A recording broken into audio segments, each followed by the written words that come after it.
Dans un monde rationnel, banal et prévisible, rien n'est aussi intriguant, rien n'est aussi fascinant et angoissant que le sentiment du mystère qui nous envahit lorsque nous faisons face à l'inconnu.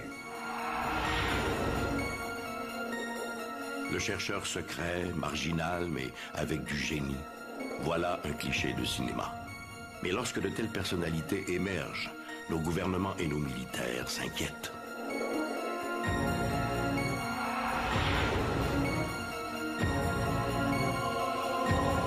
À sa résidence du lac Beauport, dans un laboratoire secret, un chercheur marginal discute la nuit avec des Vénusiens. Cet homme a-t-il perdu l'esprit? D'où vient ce chercheur, au fait?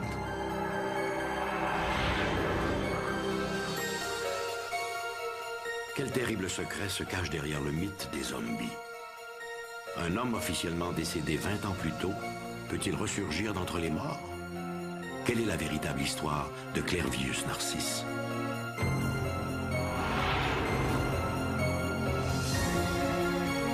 De 1957 à 1964, Bernard Grad a mené des expériences bien particulières. Et les résultats de ses recherches dérangent toujours. Ici Michel Dumont. Ne manquez pas ces dossiers mystères.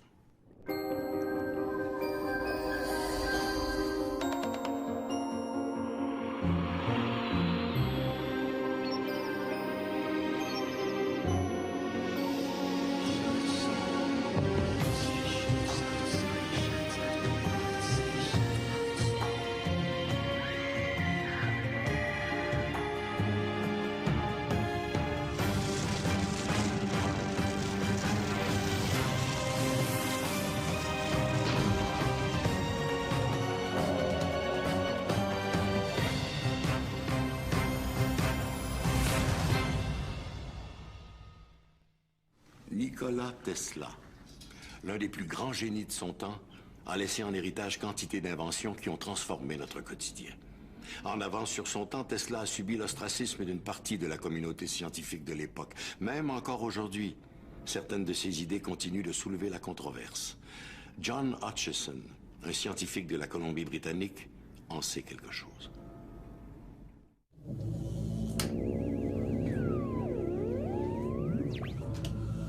Dans son laboratoire encerclé d'appareils hétéroclites, John Kenneth Hutchison jette un dernier coup d'œil sur ses notes. Depuis des années, ce scientifique autodidacte s'efforce de mettre en pratique les principes et les énoncés de son maître à penser, le savant croate Nikola Tesla. Comme ce dernier, Hutchison croit que le contrôle de l'énergie électromagnétique est la voie vers la plus grande révolution énergétique depuis la découverte de la cellule électrique par le comte Volta il y a 200 ans. Une dernière mise au point pour calibrer un oscilloscope, puis Hutchison met en marche, de façon simultanée, plusieurs appareils capables de générer de forts champs électromagnétiques.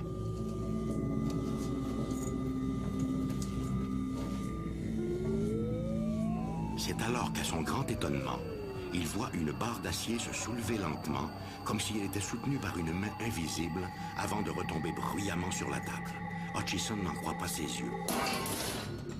S'il peut le reproduire et le contrôler, cet effet est capable de révolutionner le monde. Pour John Hutchison, cette découverte va l'entraîner dans un roman digne de Tom Clancy.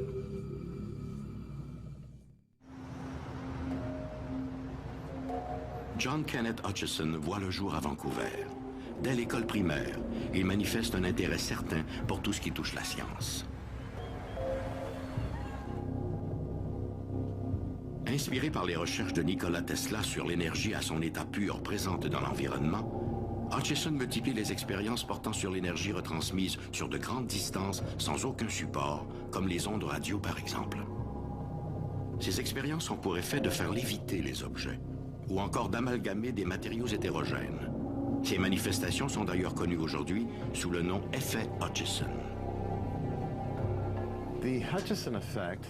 L'effet Hutchison, comme l'appellent les scientifiques canadiens et américains, consiste à éliminer la pesanteur d'un objet en créant un bouclier antigravité. On peut alors faire léviter l'objet dans l'espace. Parfois, certains objets métalliques sont transformés en une forme de gelée. C'est un phénomène assez étrange. C'est en combinant des forces électromagnétiques, static electricity, et static magnetic, que l'effet Hutchison se manifeste. Pendant près de 10 ans, l'armée américaine et Boeing Aérospatiale se sont intéressés sérieusement aux recherches de John Hutchison. Ces deux groupes voyaient des applications quasi illimitées dans leurs champs d'action respectifs.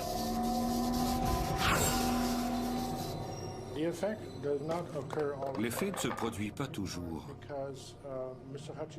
Il faut dire que M. Hutchison expérimente avec tellement d'appareils en même temps que le résultat pourrait bien être généré par 4 ou 5 causes différentes. Par exemple, il peut s'agir d'un générateur d'électricité statique de Van der Graaf, un appareil de fréquence radio, d'un isolant de radar ou simplement des aimants.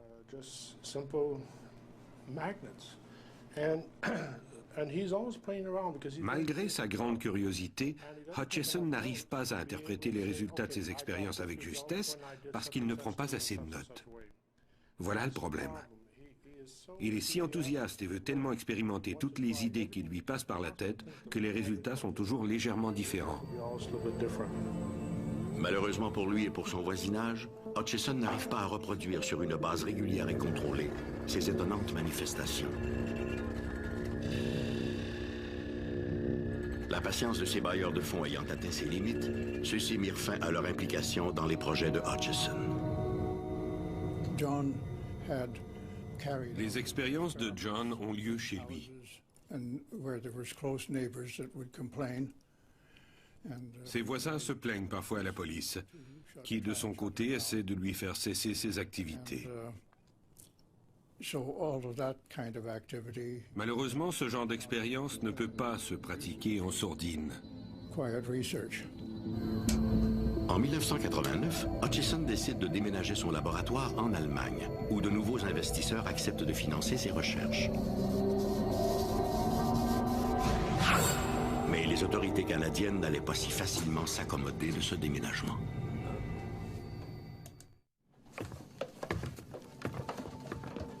Dans les coulisses du gouvernement canadien, plusieurs voient dans le transfert du laboratoire de Hutchison en Allemagne un acte de pure trahison.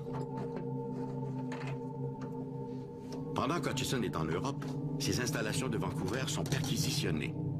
Les autorités canadiennes, sous prétexte d'enquêter sur sa collection d'armes antiques, pénètrent dans ses locaux et saisissent ses documents.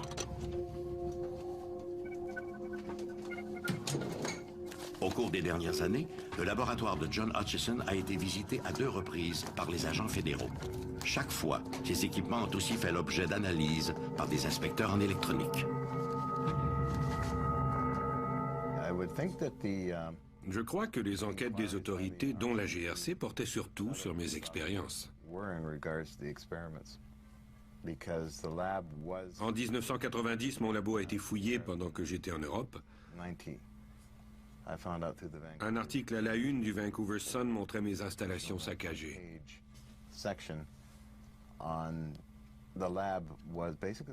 Cette fouille allait à l'encontre d'une injonction de la Cour suprême de la Colombie-Britannique qui protège mon local et son utilisation.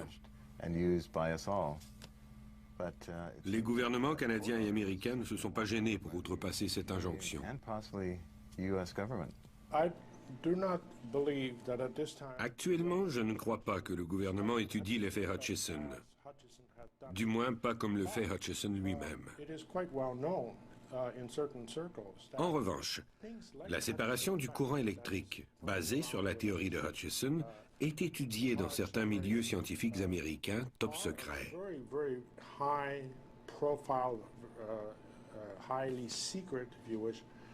D'un point de vue militaire, les possibilités qu'offre l'effet Hutchison ne sont pas négligeables. Je vous donne un exemple. En séparant un champ électromagnétique, on obtient une arme non mesurable et non détectable qui pourrait produire un choc électrique, capable de provoquer une crise cardiaque sur un sujet se trouvant à 2 km de distance. Personne ne pourrait soupçonner un assassinat. C'est un meurtre qui ne laisse aucune trace.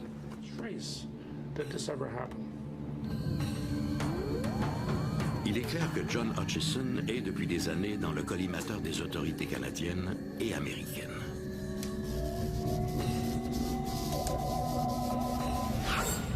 Bien que sa mécanique demeure encore mystérieuse, l'effet Hutchison continue de faire fantasmer les militaires.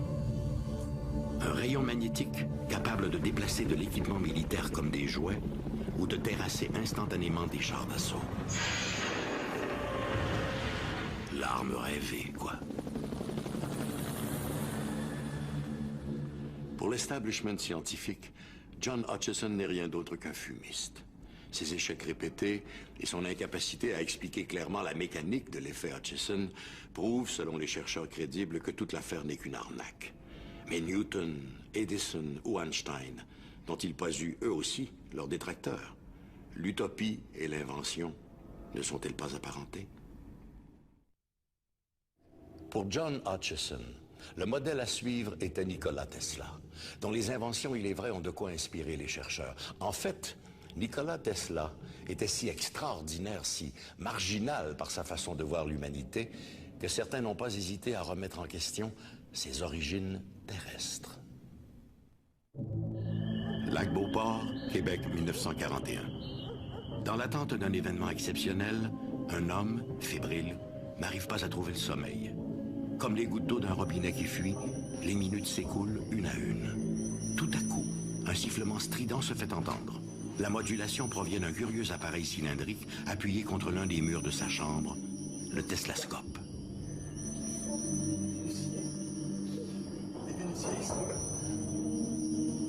Sans attendre, l'homme se précipite à l'extérieur, excité par ce qui est en train de se produire. Il se dirige vers son laboratoire situé au fond du jardin.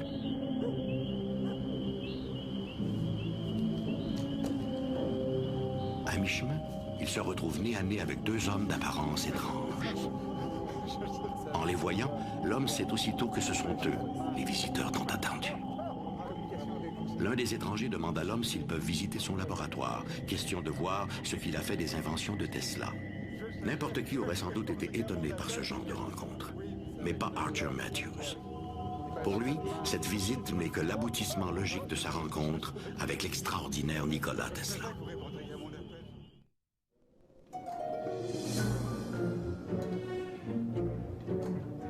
Né en Angleterre en 1892, Archer Henry Matthews n'est encore qu'un enfant lorsque ses parents émigrent au Canada.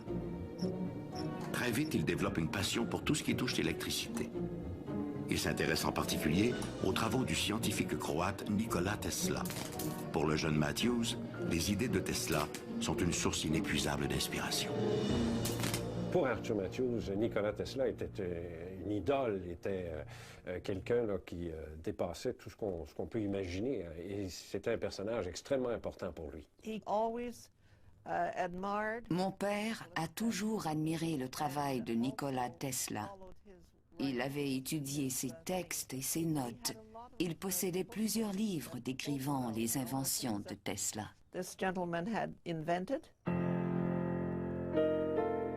Le scientifique Nikola Tesla est né en Croatie. Il s'est retrouvé aux États-Unis en 1884, où son génie a tôt fait de révolutionner le monde industriel. On lui doit plus de 1200 inventions, dont le courant alternatif, le moteur électrique, l'alternateur et les communications radio sans fil. Tesla affirmait de plus qu'il était possible de transmettre du courant électrique sans l'utilisation de câbles. En 1899, il aurait réussi à allumer 200 ampoules situées à 40 km de distance, et ce uniquement en transmettant par la voie des airs un courant électrique. Nikola Tesla est un scientifique yougoslave très peu connu, malheureusement d'ailleurs, et qui a marqué toute une époque.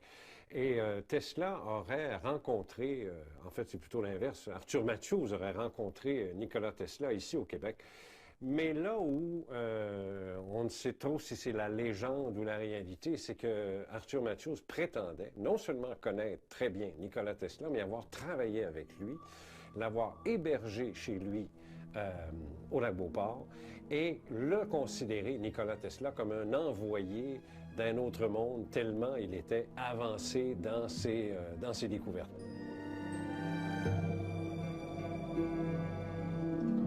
Cette rencontre entre le maître et l'élève va transformer la vie du jeune ingénieur en herbe. Pour Matthews, Tesla est le mentor à suivre, et il va suivre la voie tracée par son modèle. Il entretiendra d'ailleurs avec l'inventeur croate une correspondance régulière jusqu'à la mort de celui-ci en 1943.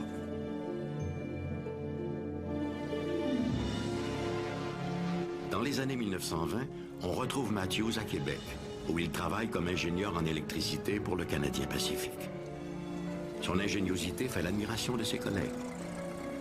Il a déjà à son actif plusieurs inventions, dont une première version du radar, qu'il ne pourra jamais commercialiser, faute de moyens financiers.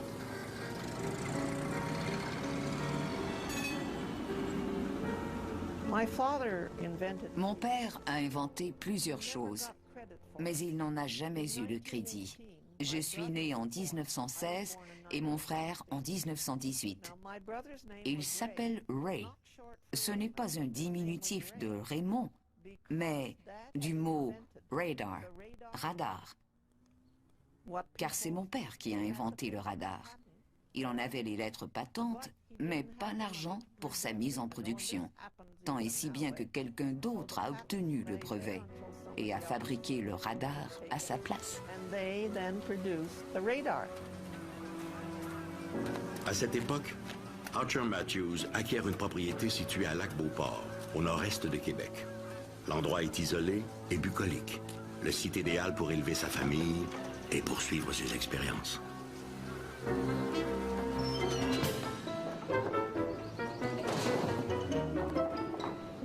La remise située à l'arrière de la maison convient parfaitement pour l'aménagement de son laboratoire.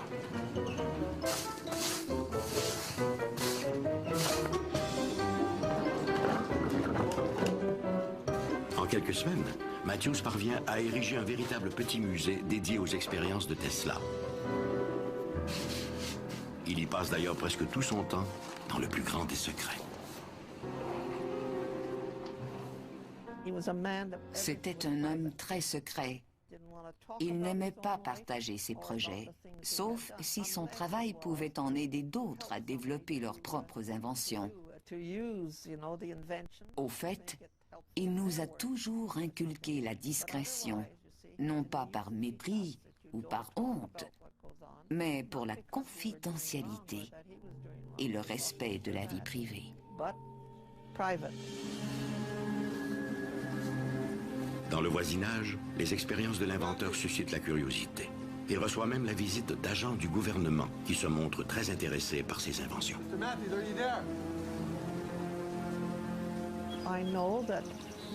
Ma mère m'a souvent parlé des entretiens que papa avait eus avec des représentants de l'armée de l'air. Ces gens voulaient examiner ses notes ou voir ses inventions et en discuter avec lui. Mais, personnellement, je n'en savais rien à l'époque.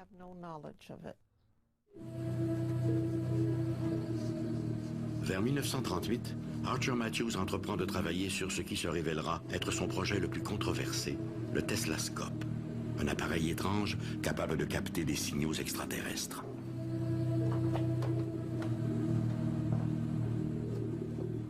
Lorsque j'ai rencontré Archer Matthews, il nous a fait visiter sa maison également et aussi à l'arrière de sa maison, une espèce de ce qu'on appelle un cabanon, à l'intérieur duquel on a vu des instruments scientifiques qui dépassaient un peu notre compréhension. Et pas seulement parce qu'on était jeunes, mais parce c'était des trucs qu'on ne voyait nulle part. Des espèces d'appareils bizarres, étranges, dont la fonction n'était pas clairement définie. Et parmi ces appareils-là, Archer Matthews en a pris un. Qu'il a descendu sur le terrain et j'en ai pris une photo de Archer Matthews avec son appareil et il nous a dit c'est un Teslascope. Et on lui a demandé mais qu'est-ce que c'est un Teslascope? Et il nous a expliqué que c'était un appareil qui lui permettait d'entrer en communication avec les extraterrestres.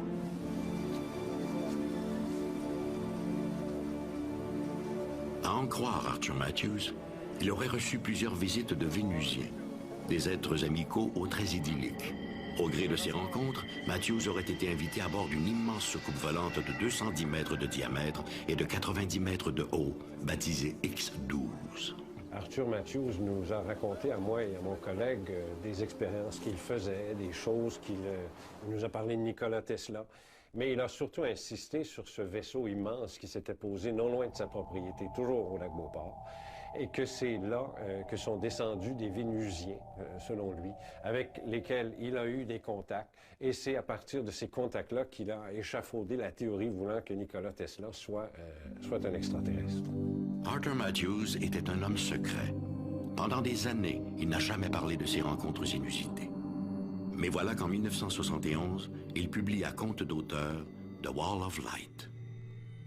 The Wall of Light est un document que Arthur Matthews a publié qui raconte toutes ses expériences, qui raconte tout ce qu'il est, qui raconte sa relation avec Nikola Tesla et qui raconte plus particulièrement aussi et qui tente de nous vendre l'idée que Nikola Tesla est un extraterrestre qui aurait été déposé sur Terre par un vaisseau vénusien. Et c'est évident que, je veux dire, lorsqu'on entend ça la première fois, on se dit, ben voyons, ça, c'est quelque chose qui ne fonctionne pas, là. Mais Arthur Matthews, qui est un homme superbement intelligent, lui en était foncièrement convaincu. Et ce document, Wall of Light, en est l'illustration la plus évidente.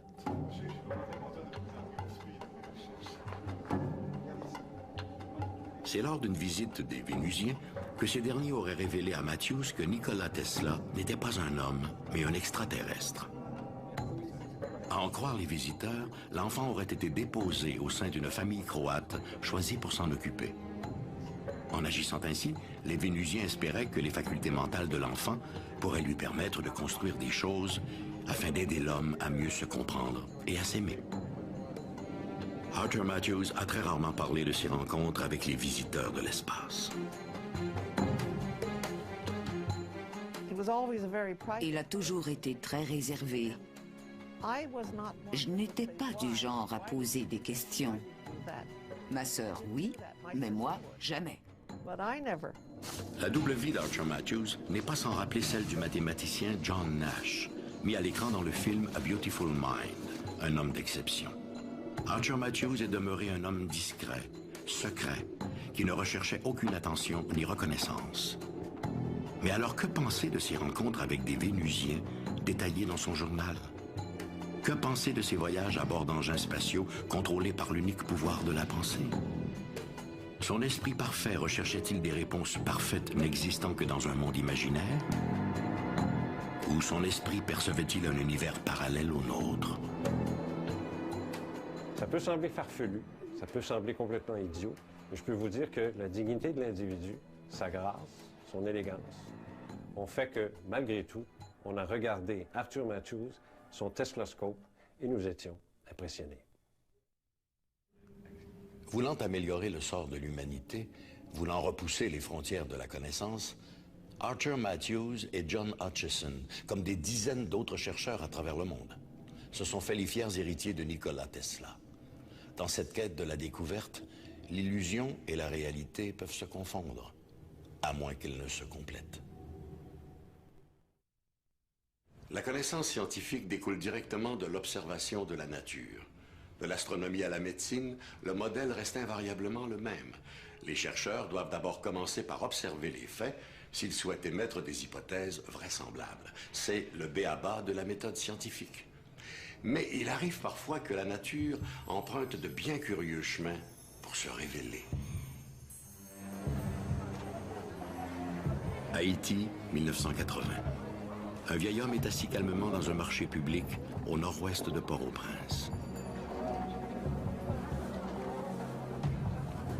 Il observe à distance une femme qui s'affaire entre les étals. C'est elle, il en est persuadé. Angélida Narcisse n'a pas entendu le vieil homme s'approcher. Elle se retourne. L'homme est là qui la dévisage avec insistance. Bonjour Angelina, vous parlez connaître moi, c'est moi Clavius Well. Le nez, la bouche, les yeux. Cet homme lui rappelle son frère, Clairvius. Mais il ne peut s'agir que d'un imposteur. Son frère est décédé en 1962 et elle a été témoin de son inhumation. Alors comment, 18 ans plus tard, Clervius pourrait-il ainsi ressurgir d'entre les morts? Bah, reconnaître-moi. Non, pas qu'on est qui mourir. Mes frères mourir depuis 20 ans. Clervius Narcisse est bien vivant. L'homme ne ment pas. Clervius Narcisse est simplement un zombie, un mort-vivant.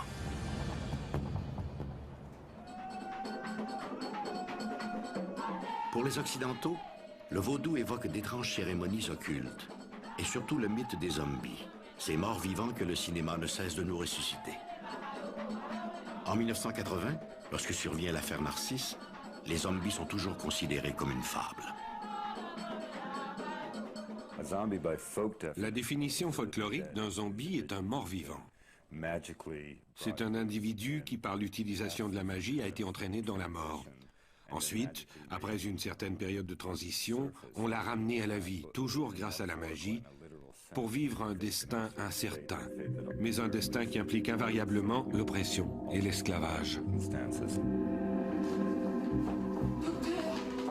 Lorsqu'Angelina Narcisse conduit son frère retrouvé au centre de psychiatrie et de neurologie de Port-au-Prince, le directeur de la clinique, le docteur Lamarck Douillon, est loin de s'imaginer que ce soi-disant zombie va bouleverser le monde de l'ethnopharmacologie. Diplômé de l'université McGill à Montréal, le docteur Douillon a vu plusieurs cas prétendus de zombies. De pauvres gens vivant dans une sorte d'état végétatif et ramenés à la vie par des sorciers vaudous. Même s'il est vrai que dans certains cas, il y a eu apparence de mort et de résurrection, le psychologue croit que les zombies ne sont pas vraiment des morts vivants, mais des gens rendus catatoniques par une drogue inconnue. Selon lui, ils ne relèvent donc pas de la magie, mais de la médecine.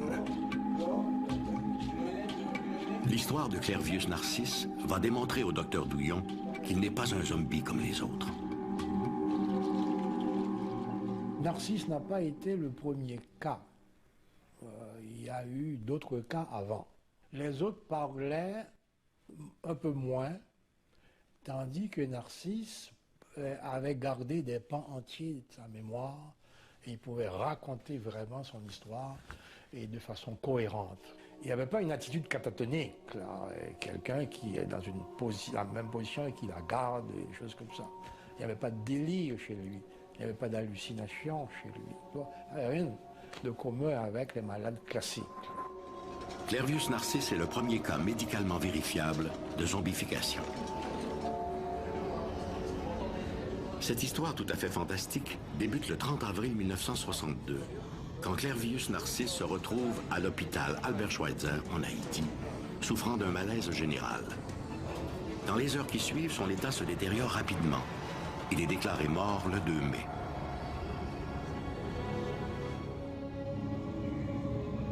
La famille a ensuite procédé à son inhumation dans le cimetière de l'Esther.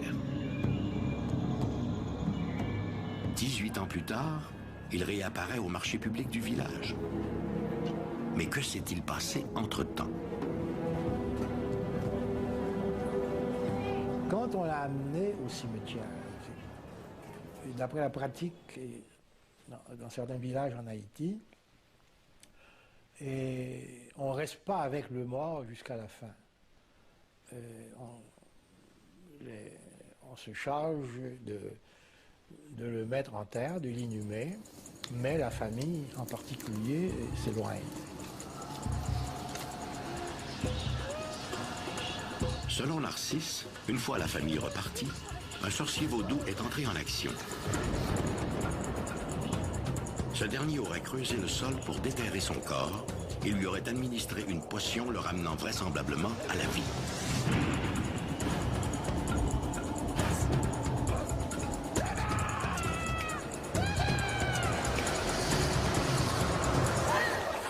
Puis, sorti de son tombeau, Narcisse a été conduit dans le nord de l'île pour y servir d'esclave sur une plantation de canne à sucre.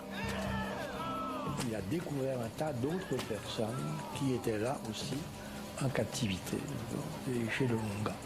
Il les faisait travailler, c'était des gens c'était comme des esclaves. 2 ans plus tard, une révolte durant laquelle les esclaves assassinent le sorcier permet à Narcisse de fuir pour sauver sa peau.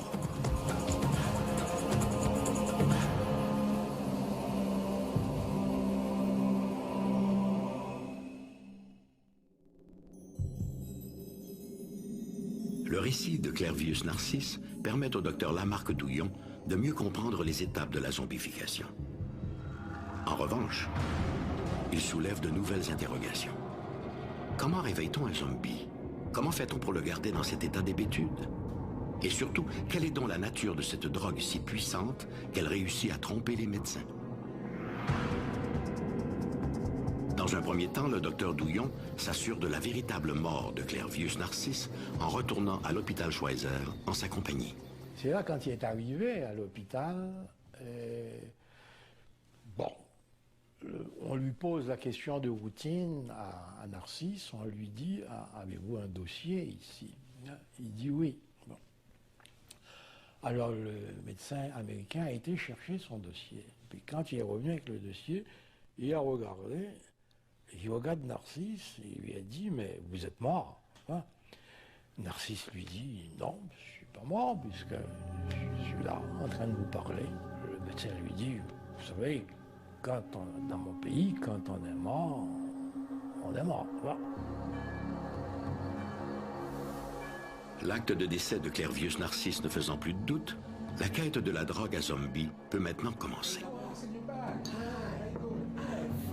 Rapidement, sur le terrain, le docteur reçoit l'aide de son frère Emerson. Assez facilement, les frères Douillon arrivent à se procurer de petites quantités de la soi-disant drogue à zombies.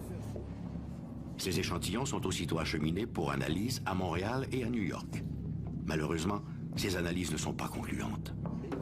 Parallèlement aux recherches des frères Douillon, des journalistes de la BBC se passionnent pour l'histoire de Clervius Narcisse. Ils réussissent également à se procurer des échantillons. Et cette fois-ci, des tests menés sur des rongeurs avec la nouvelle substance montrent des effets significatifs. Quelle que soit la toxine incluse dans cette mystérieuse poudre, elle est sans aucun doute liée au secret des zombies. En 1982, un jeune ethnobotaniste canadien, Wade Davis, se rend en Haïti pour découvrir les secrets de la mystérieuse toxine. Douillon avait fait des recherches intensives mais n'avait pas réussi à obtenir la formule de la substance. Compte tenu de mon expertise au musée botanique de Harvard, mon rôle était de me rendre en Haïti, de trouver cette préparation et d'en identifier les éléments. Dans les mois qui suivent, le Canadien se lie d'amitié avec des sorciers qui l'introduisent dans des communautés secrètes. Il gagne la confiance de ses hôtes qui lui remettent des échantillons de poudre à zombies. Ce que je cherchais, c'était un produit naturel dont les propriétés pharmacologiques pouvaient provoquer une mort apparente.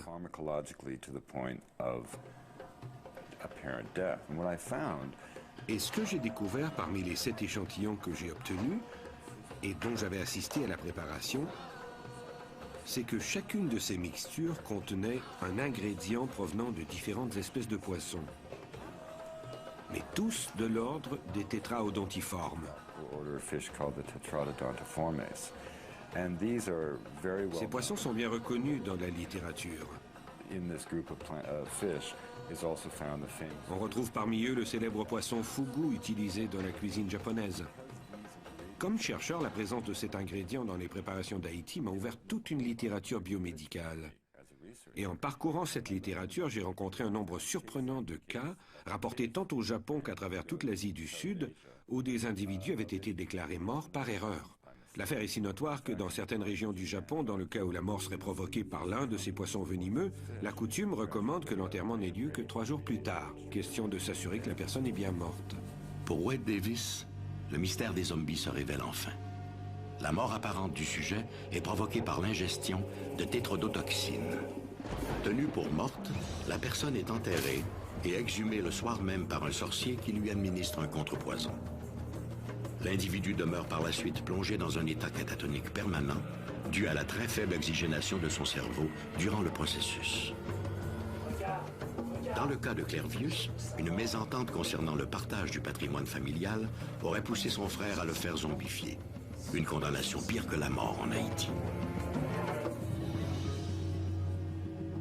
Si Wade Davis a apparemment percé le secret de la création des zombies, l'existence d'un antidote demeure inconnue et la façon dont le sorcier parvient à garder un zombie en état de servitude est encore inexplicable.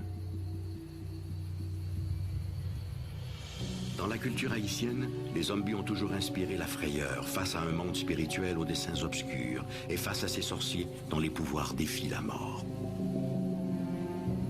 Le cinéma a exploité cette peur de se retrouver face à ces morts vivants.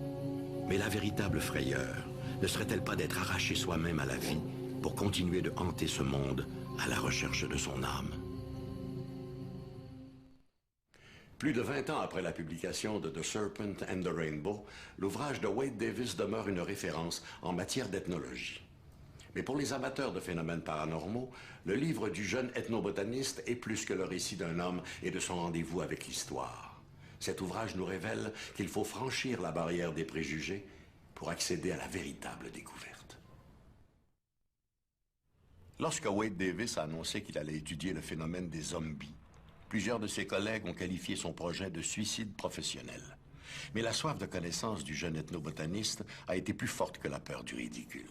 C'est cette même soif de connaissance qui a guidé le docteur Bernard Grad dans l'univers des guérisseurs psy.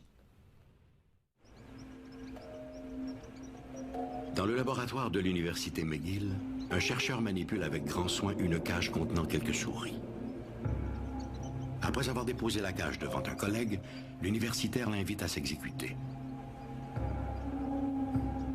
À la manière d'un chaman, l'homme pose les mains de chaque côté de la cage, ferme les yeux et se concentre. Il visualise un flot d'énergie coulant dans ses bras et dans ses mains pour ensuite se répandre par ses doigts. Après quelques minutes, le front du manipulateur est couvert de sueur, résultat de son intense gymnastique mentale. À quelques pas de lui, le chercheur analyse chacun de ses mouvements et retranscrit le moindre de ses gestes dans un calepin.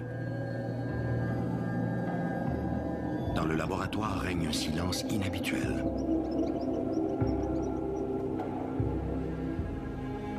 A priori, l'expérience peut sembler banale. Pourtant, elle va marquer l'histoire de la parapsychologie dans son volet sur l'étude des phénomènes psychiques. J'ai commencé à travailler avec un guérisseur parce que j'ai trouvé que parmi des personnes soi-disant guérisseurs, qu'ils parlent beaucoup de fois d'une énergie, qu'il y a une énergie qui passe dans les mains, qu'il y passe d'énergie et choses comme ça. Au début des années 60, le docteur Bernard Grad est un oncologue réputé attaché à l'université McGill. Il met alors de l'avant une série d'expériences visant à vérifier l'existence de ce pouvoir que semblent avoir certains individus de soulager et même de guérir leurs semblables simplement en imposant les mains. Bernard Grad, c'est un chercheur biologiste et biochimiste. Donc, il a une formation très spécialisée en biochimie. Et il a décidé de s'intéresser à la question de l'énergie. L'énergie chez les êtres vivants, tous les êtres vivants, pas seulement chez les êtres humains. Est-ce qu'il y a une énergie guérissante qui peut se transmettre entre des êtres humains et d'autres êtres humains ou d'autres organismes vivants? Pour ce faire, Grad imagine une expérience simple sur 48 souris de laboratoire. Il s'agit tout d'abord d'anesthésier les souris et de prélever sur chacune d'elles quelques millimètres de peau de façon à créer une plaie.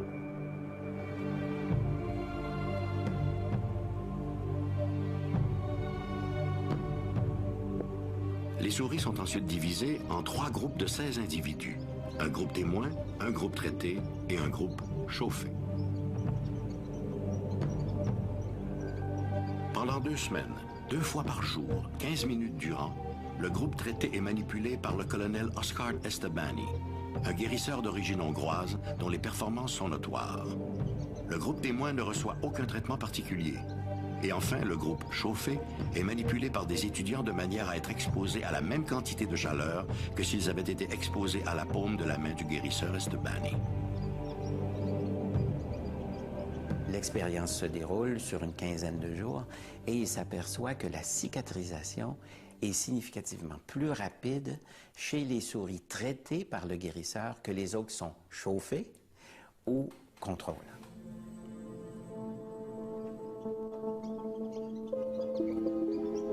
Ultérieurement, la même expérience sera menée à l'Université du Manitoba sur 300 souris et toujours Oscar Estebani comme guérisseur. Il en résultera des observations tout à fait analogues.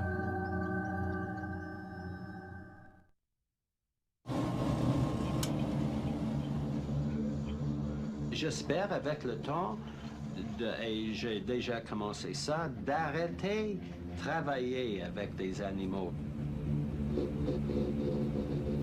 Au lendemain de l'expérience avec les souris, l'oncologue imagine une autre démonstration faisant appel aux étonnantes habiletés d'Oscar Estebani. Il s'agit cette fois de voir si l'énergie du guérisseur peut influencer la croissance des végétaux. Pour l'expérience, le Dr Grad plante dans divers pots des graines d'orge. La moitié de ces cultures sont ensuite arrosées par de l'eau distillée et l'autre moitié par de l'eau manipulée par Estebani.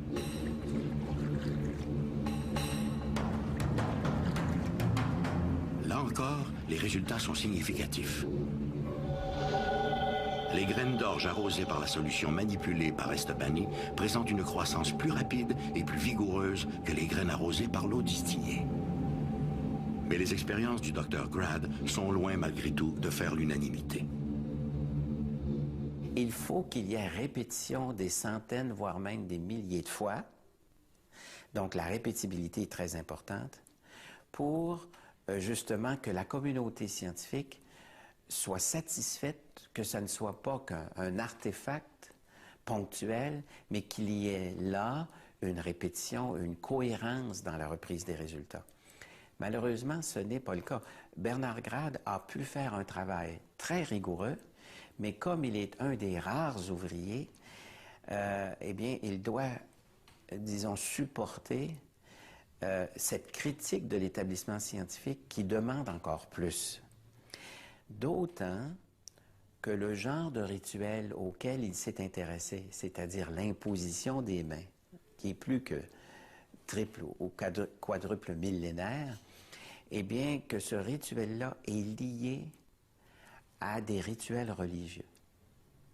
Et à ce moment-là, la science se méfie comme de la peste de ce qui se rapprocherait d'un élément religieux ou surnaturel ou miraculeux. En 1981, après le décès du colonel Estebani, le Dr Grad organise une autre série d'expériences en faisant appel cette fois à George Hill, un guérisseur québécois. Pendant 4 jours, 7 minutes durant, il demande au guérisseur de manipuler une grappe de banane alors qu'une autre grappe de fruits identique est manipulée par un sujet témoin. À l'issue de l'expérience, les fruits manipulés par le guérisseur sont beaucoup plus noircis et présentent une perte de poids plus importante que ceux du groupe témoin. Pour le Dr Grad, ces résultats sont la preuve que l'énergie dégagée par certains guérisseurs influence indubitablement l'environnement biologique. Il y a peut-être une 60aine de recherches qui ont été faites en autant d'années là-dessus, donc c'est très peu, par des expérimentateurs différents. Alors, on a des résultats significatifs, mais c'est pas suffisant pour qu'en science, on puisse dire qu'on ait recueilli une preuve qu'il y a une transmission très particulière d'une énergie qu'on peut nommer entre un organisme vivant et son environnement vivant aussi, que ce soit des plantes ou des animaux. Les recherches du Dr Grad sur les guérisseurs psy et celles de Wade Davis sur le processus de zombification démontrent que souvent la science ne fait qu'expliquer des pratiques et des connaissances utilisées de manière empirique par les peuples au cours des siècles. Le phénomène des guérisseurs est connu depuis l'Antiquité et les sorciers haïtiens n'ont probablement jamais entendu parler de la tétrodotoxine. Ça ne les a pas empêchés d'en exploiter les effets. Entre science et magie, La frontière n'est souvent qu'une affaire de culture. Quand l'inconnu ébranle jusqu'à notre confiance en ce monde, notre imagination s'emballe. Mais les vrais mystères, ceux qui défient toutes les explications rationnelles, ne sont-ils pas une porte ouverte sur la véritable connaissance ?